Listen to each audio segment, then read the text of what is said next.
Ladies and gentlemen, as you enter the ballroom this morning, please be reminded that face masks are required. We do appreciate your help in keeping the 2022 NABJ NAHJ convention as safe as possible. Please take your seats. Our guest is on site, and we will begin in just a few minutes.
Ladies and gentlemen, as you settle in here this morning, please be reminded that face masks are required. We appreciate your help in keeping the 2022 NABJ NAHJ convention as safe as possible. Please take your seats. Our program will begin momentarily.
Ladies and gentlemen, the National Association of Black Journalists and the National Association of Hispanic Journalists thanks you for joining us for this special session.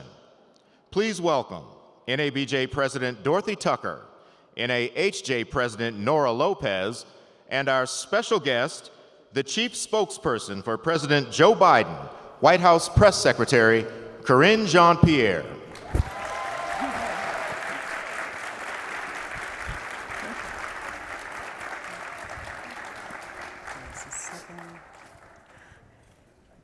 A second here.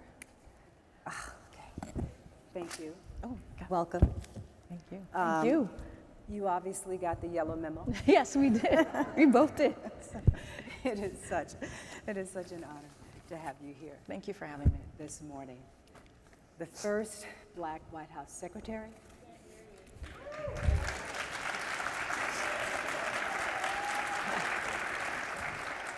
My dear production crew, can you hear me now? Fabulous. The first openly gay White House Secretary.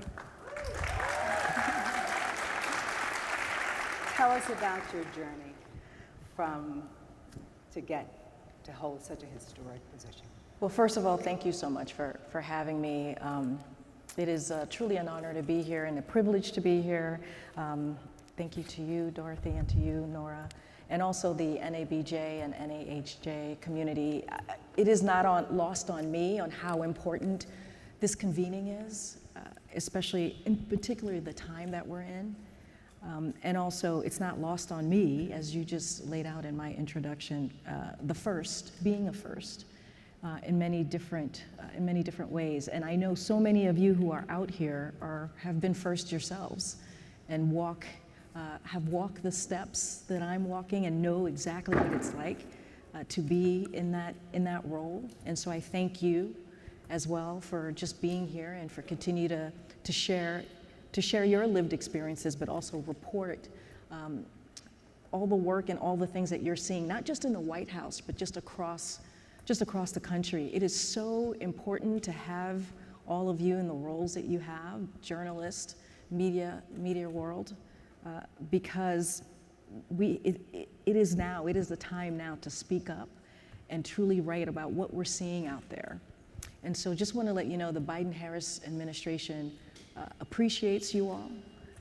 We know that you guys are the ones who lift up the work that we say, like the voices, so that our communities know exactly what's happening in the White House, exactly what the Biden-Harris administration is doing to deliver for our communities. And so I want to thank you for the work, and we respect the work that you do. And with that, I also want to talk about, in your question to me, Dorothy, you know, I'm a first in this role because of this president. And I say this because it is so important to relay that. Because of President Biden, because of Dr. Biden, I am in this role. It is their decision. It was their decision to decide who they wanted to speak on their behalf, on the administration's behalf, to speak for the country. And that is also something that I always try to make sure that we understand that. Yes, I've worked very hard. Yes, I've known them for a long time, but it is a decision that is made by them. And with that, it also shows just what we have done in the past 18 months, making sure that an administration, a White House administration, a White House agency just across the board look like the country, right? It should look like the country. It should be diverse, because as all of you know, it is important to have representation. It is important to have people to look like me, people to look like all of you, but it's also important to do the action and also to deliver. And that is what we have been trying to do, and we still have work to do, we always know that, but that's what we've been trying to do this past 18 months with the leadership of this president. And you have the most diverse administration out of all other administrations. That matters. That matters in representation, that matters in the work that we're doing, that matters in the policies that we're putting forth, and that matters in these communities, our communities, and how we're delivering for them. Again, we always have work to do, more work to do, but we should also lift up what we have done. Well said. Thank you. Well said. But I want to hear just a tad more about you. Yes. Okay? Okay.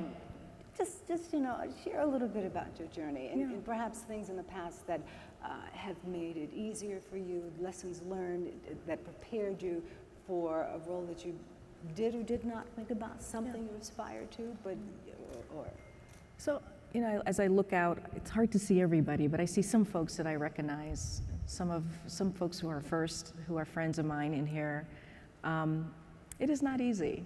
It's hard to have this conversation because there's nothing rosy about it, The Vice President said something once that someone actually told me. I actually have not heard her say this. I need to look up the exact words, which is, you break the glass ceiling, but the glass is on the ground, and you're still going to get beaten up and scratched, as you're going through your journey. So it is still a journey, right? And you're trying to do it in a way so that you don't, you keep your communities proud, right? You don't lose yourself in your work, and that you bring other people along. So getting here, of course, I think many folks can understand, it's not easy, right? It's not hard, it's not easy, but you have your dreams, you have your big dreams, you dream big is what I want to say. And what's important, I think, is that younger people who are behind me can look at me and say, I can dream big. Not just dream, but dream big. Because when I was growing up, I'm finally getting to your answer. When I was growing up, you didn't see people like us. You didn't see, there weren't a lot of people for me that I can aspire to be, because it was just such like a handful of folks here and there. And so we had to charter our own path.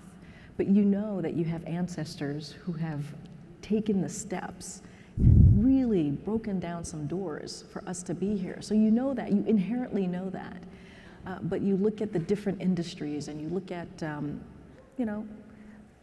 the worlds that you may want to break into, and there aren't that many. So you have to have a good foundation, right?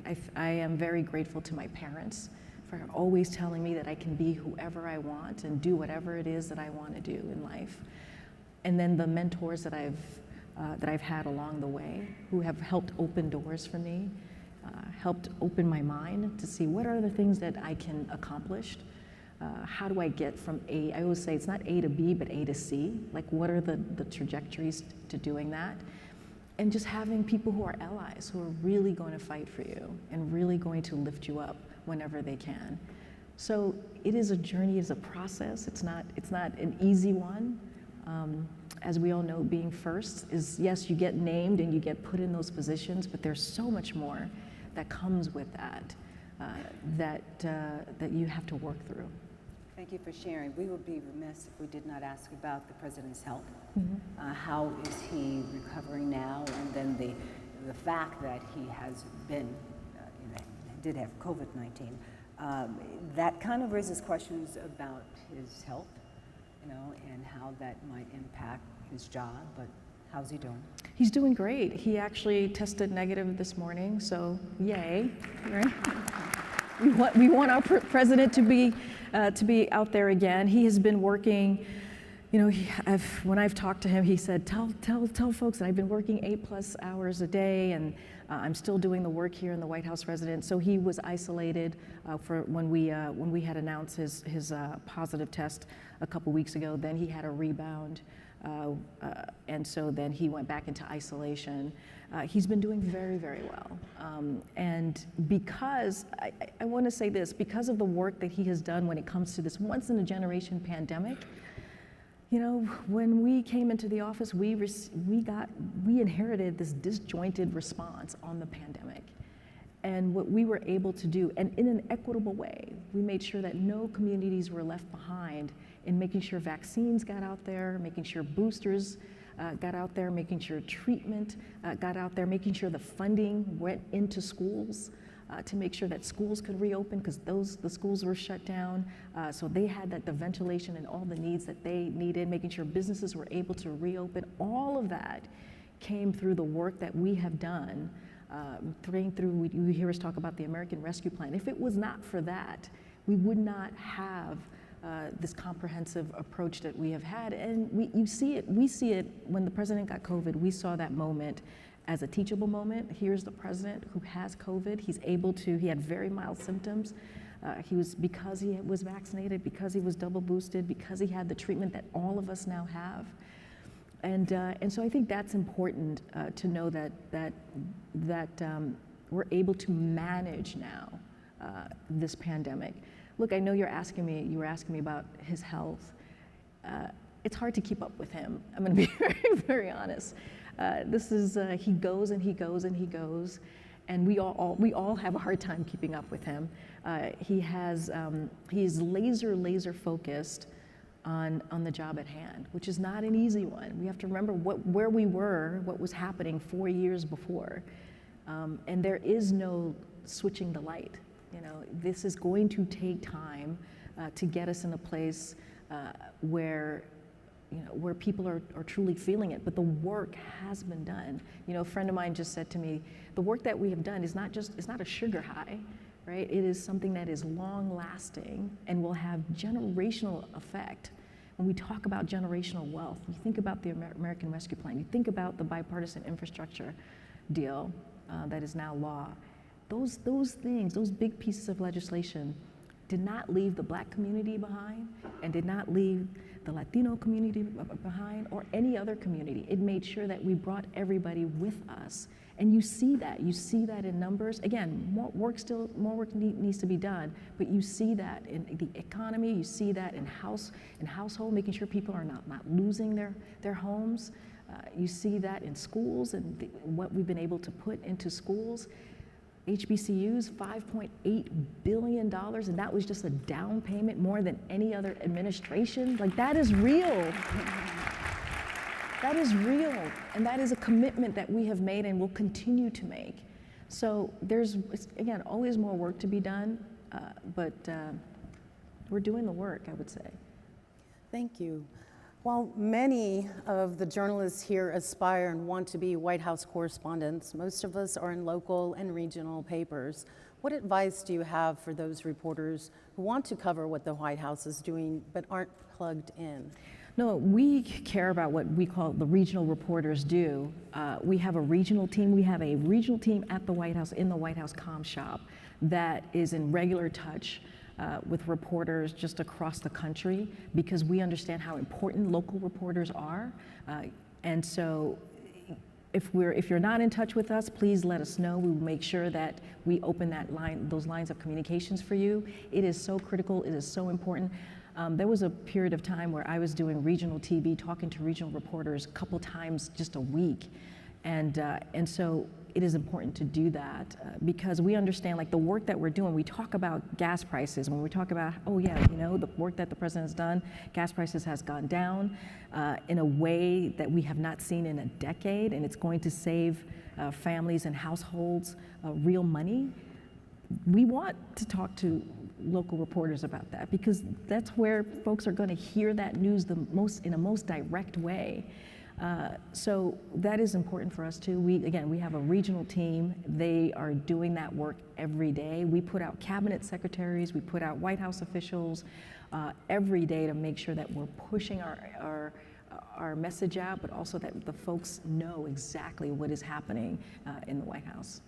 That's wonderful. You touched just a little bit on how diverse the administration is, and we certainly recognize that, one of the most diverse in history. And we also celebrate proudly and want to congratulate you on your appointment. But we know that there's also some representation lacking for Latinx. What plans are there for increasing the hiring of Latinx people in key or high-profile positions so that one of the country's largest voting blocs can see itself represented in the Biden administration? It is so important and critical that we continue to do that work, continue to have the diversity, continue to make sure there are voices at the table and do that action. Look, this is something that our team, our personnel team, looks at every day, like, well, I wouldn't say every day, but regularly, looks at how do we make sure that as people are leaving, because this is the time of year, the time of the administration where folks start leaving, because it is very exhausting and tiring. and folks want to go back to their family or move on and do other things, which is completely understandable in a White House. And as that is happening, we make sure that we have diverse candidates for those positions. We do that purposefully. It is something that is required as we're looking at filling those roles. Again, we have more work to do, but this is the most diverse administration. We know we have more work to do in the Latinx community, and we're going to do that. We are committed. We are committed to doing that. Something that is of utmost importance to the African American community and all Americans is Brittany Griner. Mm-hmm. The sentence is harsh. We know that President Biden has said that this is unfair or unjust, but what exactly is the latest from the administration? So, and you've heard us talk about this in administration for the past several weeks. Brittany Griner is being wrongfully detained. She should have never have gone through the trial that we saw her go through. I know that this has been heart-wrenching for the community, as it should be. We want her to come home. The president has been very clear about that, making sure she comes home, and also Paul Whelan, who has been also wrongfully detained. This is a commitment that we all have as an administration, his national security team. You've heard from Secretary Blinken, who is over at the State Department on a pretty regular basis on how we are committed to getting her home, to her family, to her wife, to her teammate, and we will take extraordinary measures to do that. And we have said that. We put forth a substantial offer on the table to Russia, and we urge them to take this seriously, because we are taking this seriously. And we can't negotiate in public because we want to make sure that we are successful. So we say that all the time because it is true. We want to make sure that we get her home and that we get Paul Whelan home. And I think if you look at Trevor Reed and how we were able to get Trevor Reed home, we have, we can be successful here. So we're going to continue to speak out about that and continue to take this very, very seriously. And we have been in touch with her family and also Paul Whelan's family as well. I'm just curious, are there more, Americans who are in various countries being held unjustly, and is there something the administration is looking at, how to prevent this from happening, you cannot hear me. I think your mic is dropped right there. Your mic. Maybe move it up. Yeah.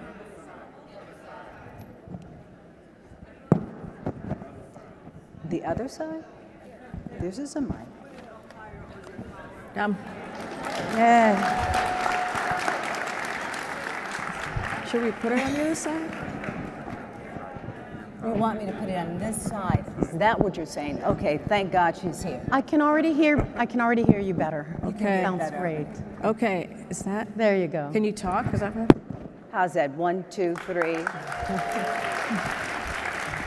I do all things. All things, all things. And you do well at all things, thank you. My follow-up question was that, and you mentioned we were talking about there are others. There are others. There are others out there.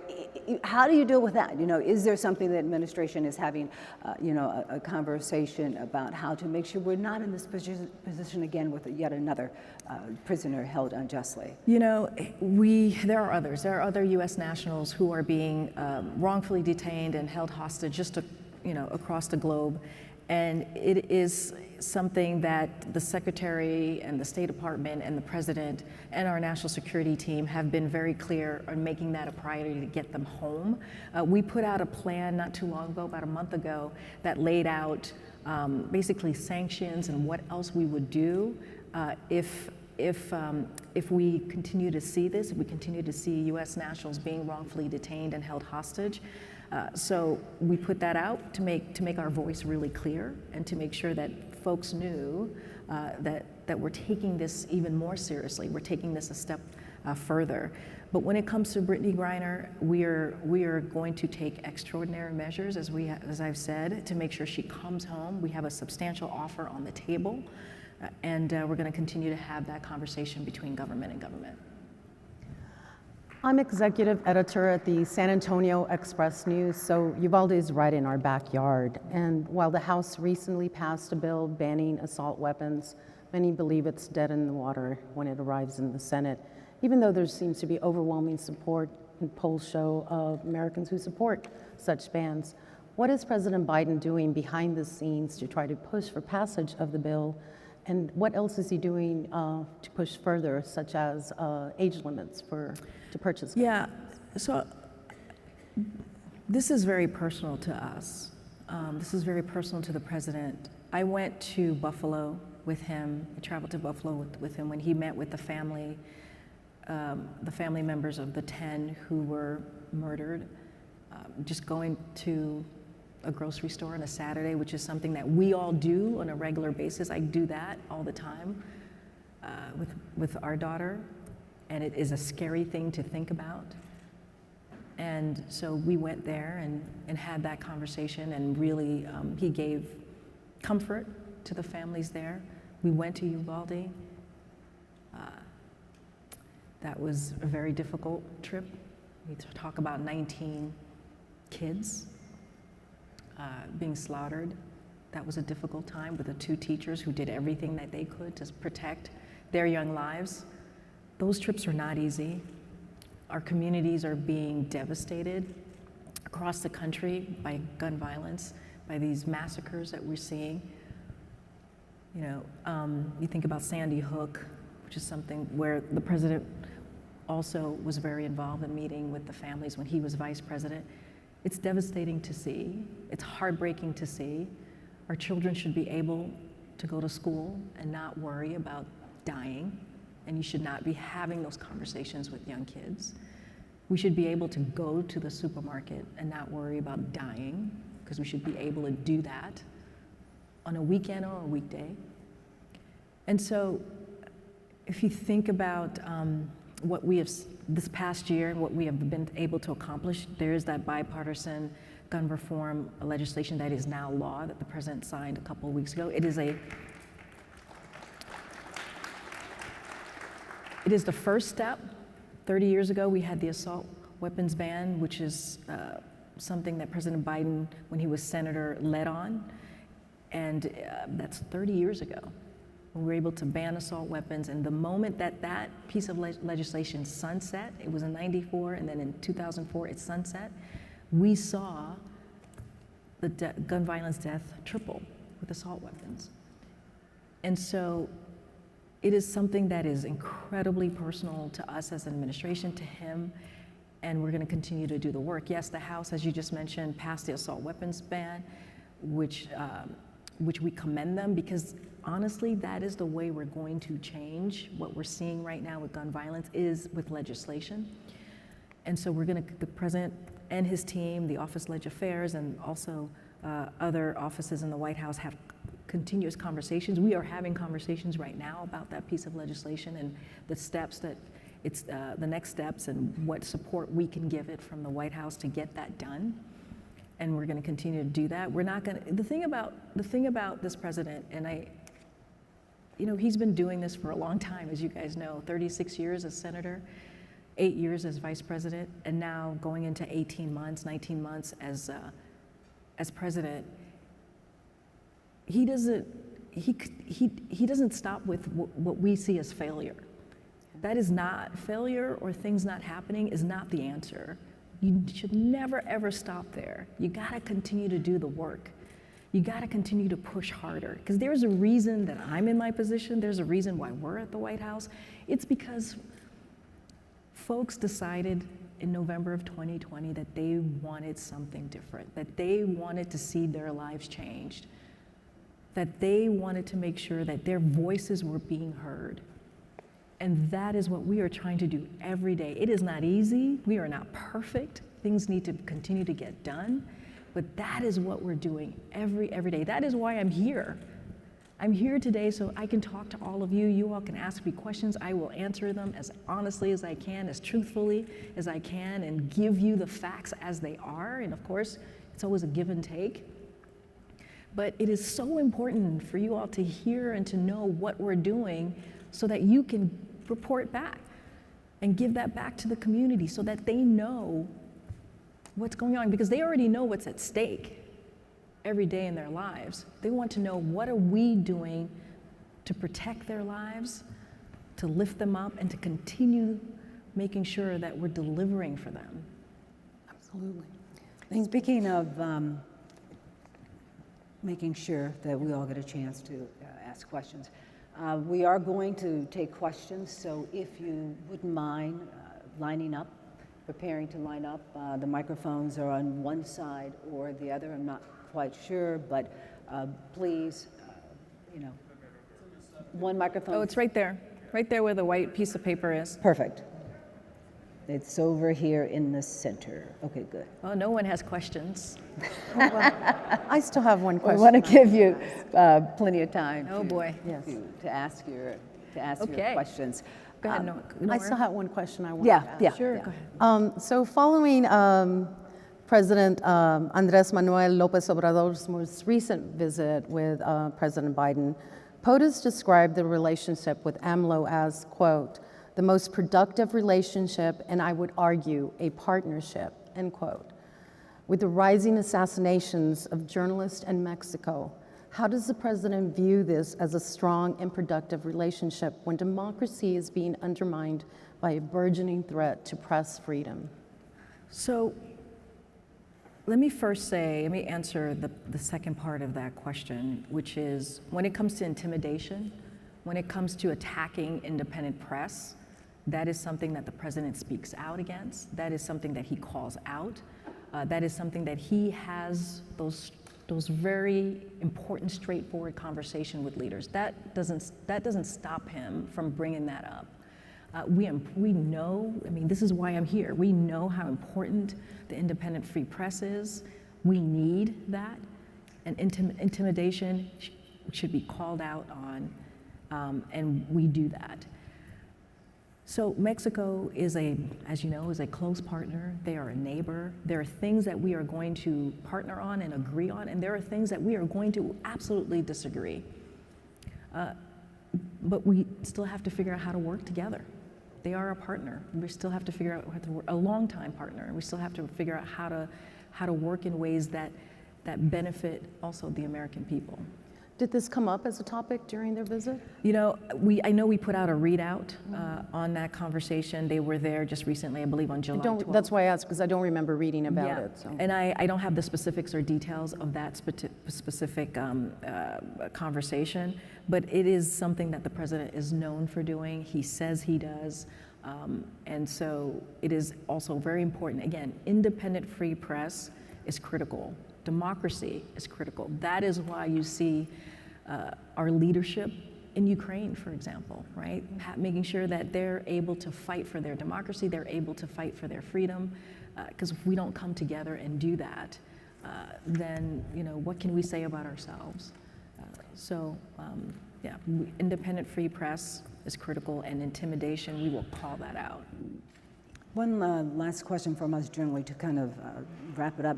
In terms of Black and brown communities, what are some policies, if you can give us an idea of discussions going on behind the scenes that we might expect that will have an impact, and obviously a positive impact on Black and brown communities? Yeah, so if you think about the American Rescue Plan, I'm going to start there, because when the president walked into the administration, walked into the White House, we all know what was going on. We all were feeling what was happening. Businesses were shut down. I remember we could not, our kid was doing virtual learning because of COVID, because of the economy, because of everything that was happening. We put forth the American Rescue Plan. It was a lifeline. It was a lifeline for brown and Black communities. And I say that because if you think about leveraging federal procurement, for example, if you think about how it's so hard for small businesses to stay alive, this policy gave a lifeline to that. It helps small businesses, small Black businesses, small brown businesses, to be able to come back and give them that lifeline. When you think about, families, and I grew up in this way, where you didn't know if you were gonna lose your house because of predatory lending, because of the things that were happening that were so unfair, the discrimination that was happening in our communities. That is something that I lived through as a kid, and watching my parents trying to figure that out for themselves. The American Rescue Plan has the funding there and has helped communities hold on to their house, get rid of that discrimination, give them an opportunity to have a little piece of something, right? Hold on to that really important piece of their existence, which is their housing. When you think about schools and making sure that we bring funding into low-income schools so that they're able to open up again, that they're able to have the important things that kids need every day, whether it's food, whether it's just equipment. The American Rescue Plan did that. And it did it in an equitable way, which is why I'm able to talk about what we've seen in brown and black communities. You think about the Latinx community. We have seen the sharpest drop in unemployment in the Latinx community in 1 year. It went from 9.4 to 4.9. That is tremendous, and that's because of the economic policies that we have seen. That's what the president has done. And in just this last month, it went down 3.9%. And I'm not saying we should, be getting a pat on the back, but that should be also acknowledged. And yes, we have, again, I keep saying this, more work to do. You think about, we go back to representation, more black women in federal judgeships than any other administration. You think about Ketanji Brown Jackson. That is so important. That matters on the Supreme Justice Court, especially what we're seeing right now. So there has been so much work that we have done. I mentioned HBCUs, and what I mentioned, the $5.8 billion, that's a down payment. HBCUs are still getting money today, this past week. So there are things there that are real, that is so real. It's not, a friend said this to me just now, it's not, the glass is not half empty, it is half full. Again, this is not a sugar high. This is about economic wealth for generations. We talk about that. We all talk about having economic generational wealth in our communities, which has not existed in a real way. Has just not existed in a real way. I know that. I can talk about that personally, because you're fighting every day just to put food on your table. This is what we're trying to do. This is what this president has done. Right. And we're going to continue to do that fight. Thank you. We All right, we're see going a to very open it up long line to, of folks. Yeah. We're going to open up questions. If you could, we Wow. obviously have a number of journalists here who want to ask questions. Let's try and keep them as concise as possible. But our very first journalist, please say your name, your affiliation, and pose your question. My name is Amanda De Jesus. I go to Seton Hall University, and I'm part of the NABJ, NAHJ student project. I'm sorry, I can't hear you. What's your name? Amanda De Jesus. I go to Seton Hall University, and I'm part of the NABJ, NAHJ student project. So in recent years, there's been increasing distrust for not only the government, but also the media. So my question to you is, how does the Biden administration plan to address or improve the relationship between the public and the media? I didn't quite hear that. Can you do it just a little slower and closer to the mic? Yeah. In recent years, there's been increasing distrust for not only the government, but also the media. So my question I pose to you is, how does the Biden administration plan to address or improve the relationship between the public and the media? The relationship between the public and the media? Yes, how does the Biden administration intend to improve the relationship? So first and foremost, we're not going to attack the media, that's for sure. As it was done in the last administration and put so many journalists in harm's way. I have friends who were in harm's way the last 4 years and were attacked. And that is not how we should be treating the media or anyone. And so that is number one. We will not be attacking the media. We will not be calling on people to attack the media or mistreat the media. And we know that. We have been very clear about that from the first time Jen Psaki was at the podium, from the first time I was at the podium as press secretary. We understand that it is going to be a give and take relationship. It is not, you're not going to be happy with us and we're not going to be happy with you all sometimes. But it is a working relationship and a respectful relationship. And so we're going to do that and show that by the way we treat you all. And it is important, again, this is part of having an independent, free press. and not allowing any type of intimidation. It is not okay. It is not democracy. It is not who we should be. And I think by doing that, that will show the public how this should work and how this should be. And so that is, again, something that is critical and important, and that is intimidation and disrespect is just not allowed on our watch. Thank you. Great question. Yeah, thank you for your question. Our student representative, our Yeah. student member. Hi, good morning, Karine. Hi, I think I know who this is. Jacqueline Hey, Jacqueline. Charles from the Miami Herald. How are you? Hello, I'm doing great. How are you? Good. So I have a question for you. You know, the prospect of military intervention in Haiti is once again being discussed the same way it was in 1994. And President Biden back then said if Haiti just quietly sunk into the Caribbean or rose up 300 feet, it wouldn't matter a whole lot in terms of our interests. What do you say to those who think Biden just doesn't care and still thinks that? And how do you respond to those asking, why is this administration still deporting people to a country where at least 500 people just last month were killed or injured from gang violence, and your very embassy is in the middle of 2 warring gangs? That's a lot of. I appreciate the question. It is a very good question, and I appreciate the question. And as you know, this is very personal to me, very, very personal. So I want to make sure I answer this in a way that speaks to the personal piece of this, but also where this president is on this. I've known this president for a very long time, for more than a decade. I was with him when the earthquake happened in Haiti, and how he reacted and how important it was for him to be involved. And he was essentially the leader out of the Obama-Biden administration on that, and how he dealt with the community that was grieving and that was hurting. And that was a hard, hard time for so many people. And I want to say one more thing before I finish the question, is that Haitian history is Black history. We should always remember that. Haitian history is Black history.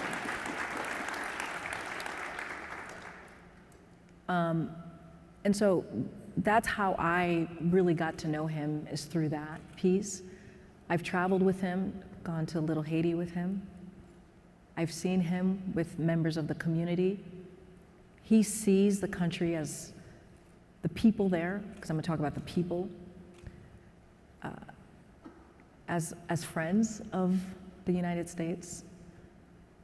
And this is a very complicated geopolitical situation that we're here dealing with. It is not, there is no great answer, except that we have to do everything that we can to help the people of Haiti. And in our administration, we have provided humanitarian aid. I know Samantha Powers has been to the country many times. We have had conversations, as you know, with the embassy there. There is no easy answer. And it's going to take time to figure it all out. And it's not just the United States, clearly it's countries in the region. But I will say to you right now, as someone who has parents who were born from Haiti, who considers myself to be also Haitian American, and who has known this president for a long time, this is very personal to him. He cares about the people, and we are going to continue to do the work, working with the State Department and our national security team. I have conversations with them about this all the time. And it's just going to take time. And I know that's not easy, but it is a complicated situation. But we're going to continue to stay focused on it. Thank you. Thank you. Hello, good morning. Good morning. My name is Kevin. I am a full-time student at the University of Oklahoma and president of the OU NAHJ chapter. So my question to you is, during the campaign trail, politicians tend to make promises to communities that pose a challenge to fulfill once they are in office. And as a dreamer, I noted that President Biden promised to address the United States immigration system. Some of those promises have faced real-world reality since then. No. So when this happens, how do you ensure trust between the public and the administration while also maintaining transparency? Thank you, Kevin. Kevin? Yes. Thank you, Kevin, for the question. No, the immigration system is, when the president walked into the office, one of the first things he did is put forth an immigration policy, a comprehensive immigration policy to really do the work or start the work to fix what we have been seeing, whether it's at the border or whether it's just the immigration more broadly. And it is important work that needs to continue to be done. We've done some steps, right? One of the things that we have done is make sure we have immigration judges that is going to move forward with asylum seekers. So we've expanded that, make sure we put those immigration judges there. We've expanded the labor piece when it comes to getting visas, expanded that so we give opportunities for people to come into the country. About 2 months ago, the president was in LA and met with the Western Hemisphere, the 20 leaders, to talk about how we're dealing with the migration issues. We signed a declaration that has never been done before to have those real conversations. We continue to see at every level what we can do. But again, this is one of those issues that we have to have legislation. We have to have legislation. We have to continue to push Congress to act and to put forth the piece of legislation that the president, his plan on how to fix immigration. As you know, Dreamers, that is something that is important to this president since he was vice president, working on that issue. And we're going to continue to work with communities. I know it is very, very hard for communities out there to know that the work that they have been fighting for has not yet been done. But we continue to have conversations. We continue to invite folks to the White House and have those real kind of policy conversation on what else we can do. What else can DHS do? What else can the White House do? What other levers can we pull that we can protect people? But we have taken some steps, and we're going to continue to fight to make sure that we get this legislation done. Thank you. We've Thanks, got Kevin. time for a couple more questions. I'll try to be shorter, but Great, thank you. Good morning, I'm Robin Washington. I'm the editor-at-large of The Forward, and I'm also a program host for Wisconsin Public Radio. Was the president, or for that matter, the administration, and perhaps you yourself, were you surprised by the Kansas referendum on abortion rights? And regardless of whether you're surprised or not, how might it affect your efforts to codify abortion rights? Any push toward similar referendums in the states? So I'll say this, what we saw in Kansas this past couple of Tuesday was exactly what the president has said, which is in order for us to make our voices be heard, we need to get out there and make sure that we are loud and clear, that decision that was done in the Supreme Court, an extreme decision that took away the rights of millions and millions of Americans, the rights of millions and millions of women, that really put the healthcare system for women in crisis, that we needed to do the work, not just in Congress or just in DC, but also out there for Americans to make sure that they are being loud and clear, as I was just saying. And that's what we saw in Kansas. What, 59%, 60%? That's in a blue state. I think Red that state. sends a red state. I'm sorry, I meant to say red state. I'm so accustomed saying blue state. And a red state is huge. So I think that's what we need to see in order. You're asking me about codifying Roe. The only way it's going to happen is through legislation. And so folks need to get out there and make sure that their voices are heard.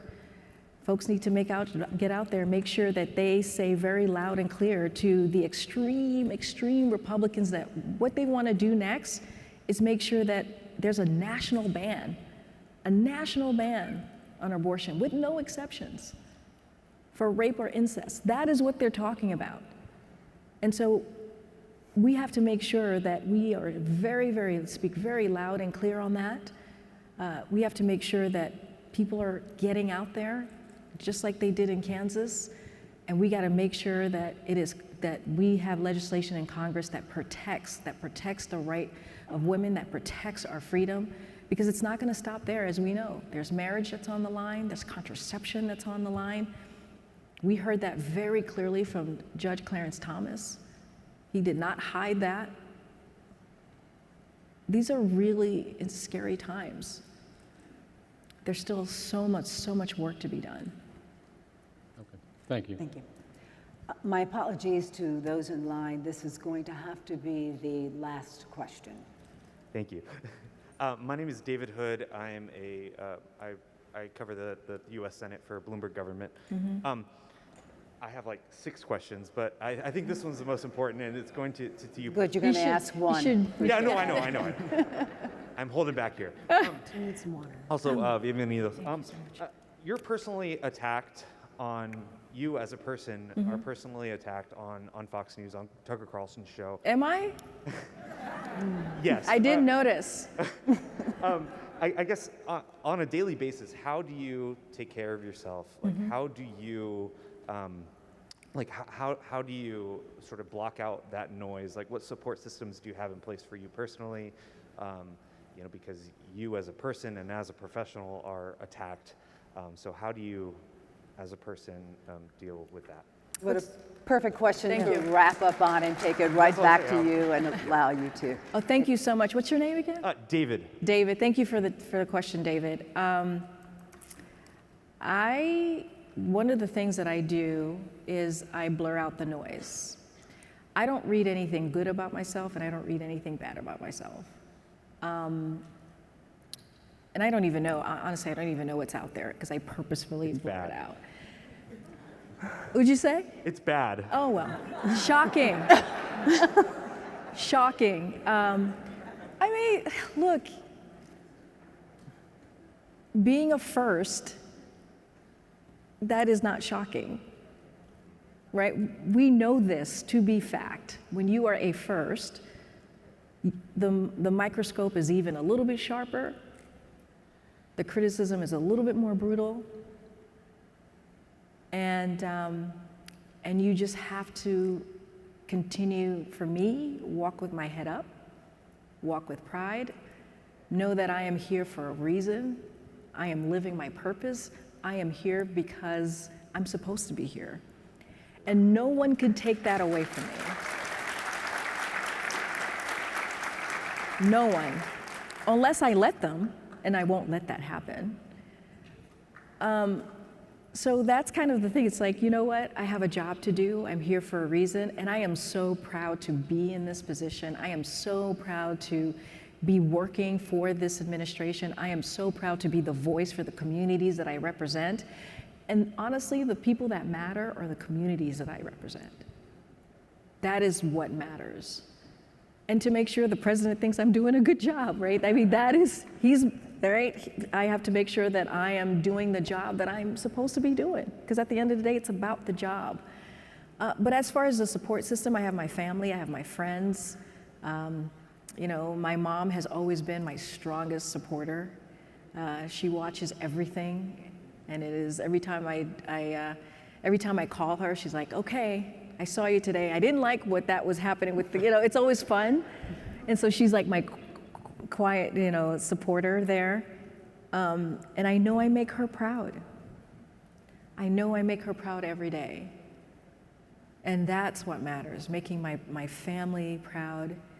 She couldn't be prouder. And that matters to me so much. Having an 8-year-old, a little girl, making sure that she's proud. I want her one day when she's 16, 17, I don't think she quite gets what we do.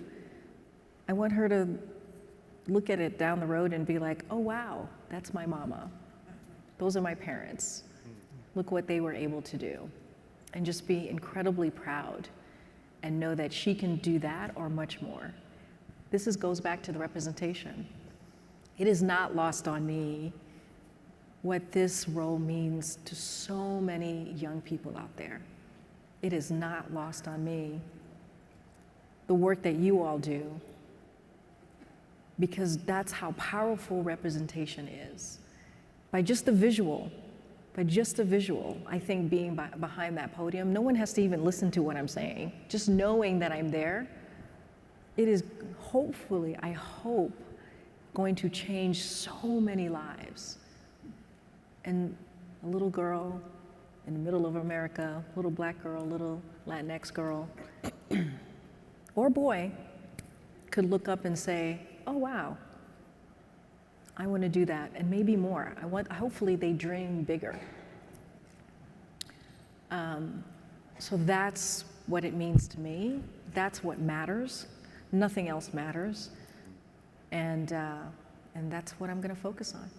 Mil gracias. Thank you. On that note, thank you. Thank you so much for so having me. much. No, Thank you. Thank you for honoring us with your presence. Absolutely. Appreciate Anytime. everything you have done and will continue to do. You are a Thank treasure. you. Thank you, Dorothy. Thank you. Thank you so much Thank for you. being Thank with you. us Another here round of today. applause. Appreciate it. For Karine. Thank you. Appreciate that. Appreciate that. All right. We're going to leave you alone. All right. Thank you again for the mic.